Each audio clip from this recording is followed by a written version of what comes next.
confusing English words, beside and besides, from espressoenglish.net.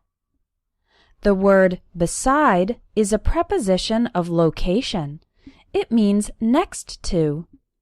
For example, there's a nightclub beside our house, so it's often really noisy. I have a small table beside my bed. The calculator is beside the notebook. In everyday spoken English, it's more common to say next to, but beside means the same thing. The word besides means in addition or apart from. For example, this lamp is ugly. Besides, it's ridiculously expensive.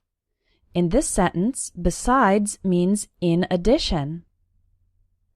Besides Sarah and Joanna, there were no women at the meeting. In this sentence, besides means apart from or except for.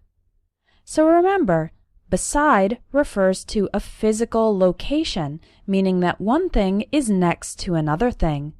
And the word besides refers more to concepts, meaning in addition or apart from. You can learn a lot more confusing English words in my ebook, 600 Plus Confusing English Words Explained. It will help clear up your doubts so that you can use English words more confidently without mistakes.